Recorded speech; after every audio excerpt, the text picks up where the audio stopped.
سورۃ الضحیٰ کا اس کا جو شان نزول ہے وہ یہ ہے کہ کچھ دنوں کے لیے، ایک تو بالکل شروع میں جو رک گئی تھی فترت وحی، اس کے علاوہ پھر ایک موقع آیا ہے کہ کچھ عرصے کے لیے بہت دن گزر گئے حضرت جبرائیل نہیں آئے اور آپ کے اوپر ایک شدید قسم کی جو ہے وہ پریشانی طاری ہو گئی۔ کچھ لوگوں نے بھی طعنہ دینا شروع کر دیا،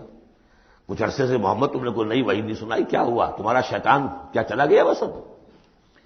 کوئی ایسا بھی بتایا گیا کہ ایک دفعہ کہیں متواتر کئی راتوں تک آپ رات کو اٹھے نہیں، تو کہا وہ تمہارا شیطان تمہیں چھوڑ گیا ہے۔ کوئی ساتھ کے رہنے والی عورت جو تھی کہ رات میں نے سنی نہیں تمہاری کوئی پڑھنے کی جو تم پڑھا کرتے تھے، شاید شیطان تمہیں چھوڑ گیا ہے۔ خود آپ کو جس قدر ایک اشتیاق رہتا تھا کہ وہی آئے اور آپ کی وہ روح کو جو ہے مزید اور غذا اور تر و تازگی جو ہے وہ مسلسل ملتی رہے،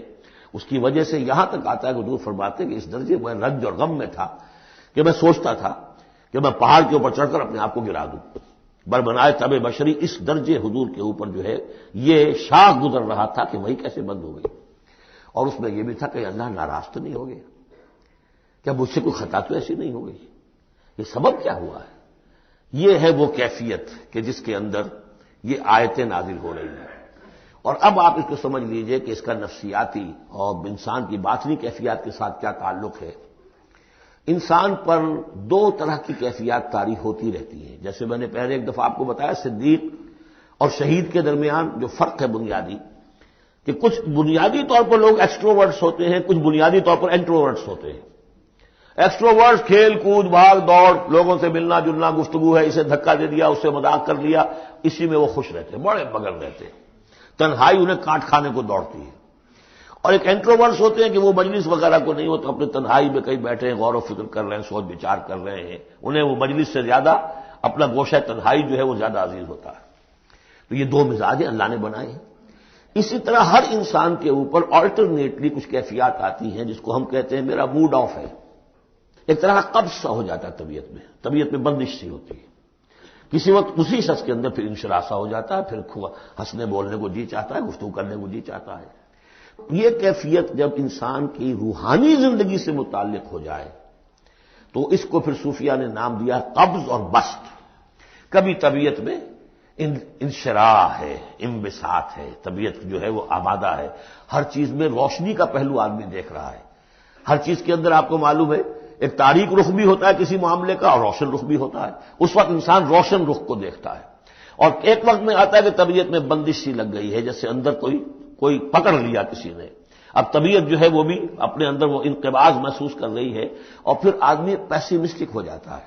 نا امید سا ہوتا ہے، پھر اسے ہر معاملے کا تاریک پہلو زیادہ نظر آنے لگتا ہے۔ تو یہ قبض اور بسط کی کیفیات ہیں۔ جب کبھی قبض کی کیفیت ہو، قاضی ثناء اللہ پانی پتی رحمۃ اللہ علیہ نے تفسیر مظہری میں لکھا ہے کہ قبض کی کیفیت میں اس سورت کا پڑھنا تریاق ہے،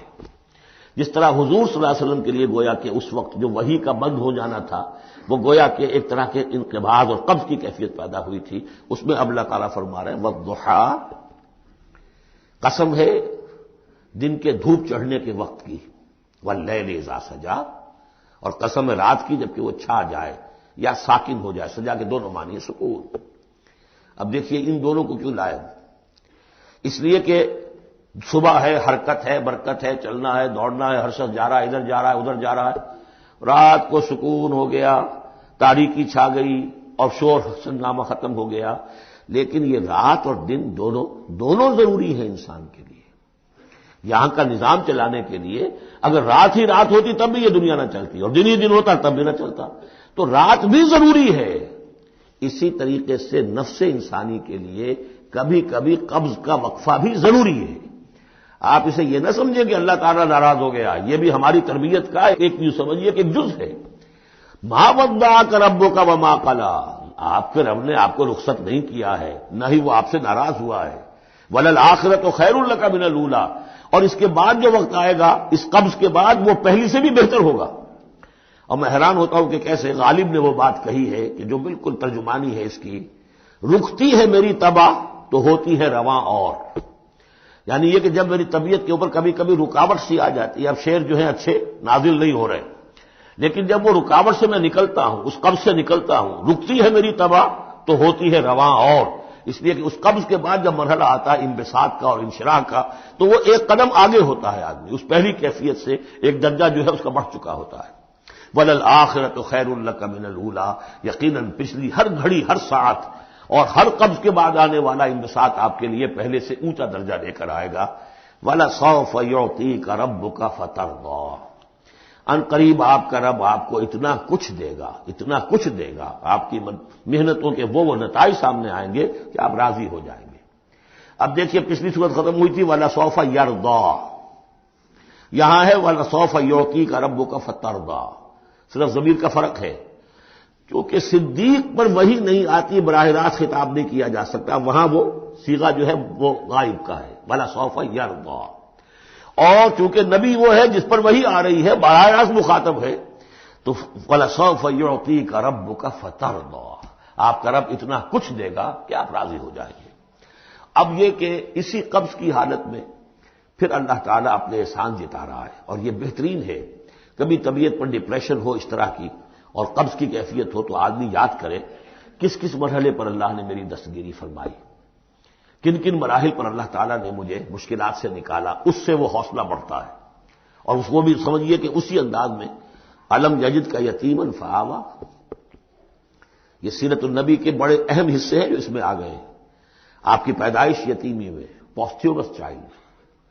باپ تو پہلے ہی فوت ہو چکا ہے، 6 سال کی عمر میں والدہ گئی، 8 سال کی عمر میں دادا گئے، اور وہ یعنی جو آپ نے دیکھا ہے ابتدائی زمانہ زندگی کا تو وہ یتیمی کا۔ علم یجد کا یتیمن فآوا، کیا اس نے اے محمد آپ کو نہ پایا کہ آپ یتیم تھے، پھر پناہ دی، آپ کے لیے بندوبست کیا، دادا کے دل میں جو شفقت ڈالی، پھر آپ کے تایا زبیر کے دل میں جو شفقت ڈالی۔ بدقسمتی سے ہماری تاریخ میں چونکہ بہت زیادہ عمل دخل رہا اہل تشیع کا، تو عبد المطلب کے بعد فوراً ابو طالب کا نام آتا ہے، حالانکہ یہ غلط ہے تاریخی اعتبار سے۔ عبد المطلب کے بعد کافی عرصے تک زبیر جو آپ کے تایا تھے وہ سرپرست تھے، پھر ان کے انتقال کے بعد ابو طالب کا معاملہ آیا، لیکن ان کو بیچ میں سے غائب کر دیا گیا ہے۔ بہرحال اللہ تعالیٰ جو بھی کسی کے دل میں ڈالتا ہے، آخر ابو طالب کے دل میں محبت ڈالی تو کس نے ڈالی؟ وہ ہم پڑھ چکے ہیں سورہ طٰہٰ میں، وَأَلْقَيْتُ عَلَيْكَ مَحَبَّةً مِّنِّي، حضرت موسیٰ علیہ السلام کی موہنی صورت کے اوپر اللہ تعالیٰ فرماتے ہیں ہم نے اپنی محبت کا پرتو ڈال دیا کہ تمہیں دیکھنے کے بعد وہ قتل کرنے کے ارادے سے باز رہ گئے، ان کے ہاتھ چھل ہو گئے، ایسی موہنی صورت اسے قتل کر لیں۔ وَأَلْقَيْتُ عَلَيْكَ مَحَبَّةً مِّنِّي وَلِتُصْنَعَ عَلَىٰ عَيْنِي، یہ ہوا ہے۔ تو فرمایا علم یجد کا یتیمن فآوا ووجدک ضالا فہدا، اور پھر جب آپ شعور کی پختگی کو پہنچے اور غور و فکر کا مرحلہ آیا، حقائق میں انسان کو سوچ بچار کا مرحلہ آیا، اور آپ کو دیکھا کہ آپ تلاش حقیقت میں سرگرداں ہیں تو ہدایت دی۔ وہ آگے آ جائے گا، بہت قریب پہنچ گئے ہم، اقرا بسم ربک الذی خلق، وہ مرحلہ جب آئے گا۔ ووجدک عائلا فاغنا، اور پایا آپ کو تنگ دست تو غنی کر دیا۔ کس طرح سے راستہ پیدا کیا ہے خدیجہ الکبریٰ رضی اللہ تعالی عنہا نے، جو بھی ان کے آپ کے محاسن دیکھے کتنی گرویدہ ہوئی ہیں۔ بڑے بڑے سردار قریش کے جو ہے ان سے نکاح کے خواہش مند تھے، انہوں نے خود جو ہے اپنی رونی کے ذریعے سے پیغام دیا ہے حضور کو۔ تو یہ ساری چیزیں جو ہے ان کی ساری دولت جو ہے وہ پوری کی پوری انہوں نے لا کر حضور کے قدموں میں ڈال دی ہے۔ ووجدک عائلا فاغنا فاما الیتیم فلا تقہر، تو اے نبی تقاضے ان تینوں چیزوں کے کیا ہیں؟ ہم نے آپ کو یتیم پایا، پناہ دی، اب آپ بھی یتیم کی سرپرستی کیجئے، کسی یتیم کو اس کے اوپر کوئی جبر نہ ہو، سختی نہ ہو۔ واما السائل فلا تنہر، اور آپ جبکہ تلاش حقیقت میں سرگرداں تھے تو ہم نے آپ کو ہدایت دی، اسی طریقے سے اب آپ کو بھی کوئی شخص سائل بن کر آپ کے پاس آئے سوال کرے، اسے جھڑکنا نہیں ہے۔ اسے جو بھی سائل دونوں طرح کے ہوتے، سوال کرنے والا کوئی علمی سوال اور سوال کرنے والا کوئی مالی مدد کے لیے۔ وَأَمَّا بِنِعْمَةِ رَبِّكَ فَحَدِّثْ، اور جو ہدایت تمہیں دی ہے ہم نے اب اسے عام کرو، یہ نعمت ہے، آپ کے رب کا انعام ہے، یہ ہدایت جو آپ کو عطا ہوئی ہے اس کو بیان کرو۔ اس کے بیان کرنے میں یہ بھی ہے کہ اللہ کے انعامات کا چرچا انسان کرے اس کا شکر ادا کرنے کے لیے، اور یہ بھی ہے کہ اس کو پھیلائے اور عام کرے، دوسروں تک پہنچائے، ورنہ وہ بخل ہو جائے گا کہ وہ دولت جو ہے ہدایت کی اس کو آدمی صرف اپنی ذات تک محدود رکھے اور اس کا جو خیر ہے وہ دوسروں تک نہ پہنچائے۔ بارک اللہ لی و لکم فی القرآن العظیم و نفعنی و ایاکم بالآیات والذکر الحکیم۔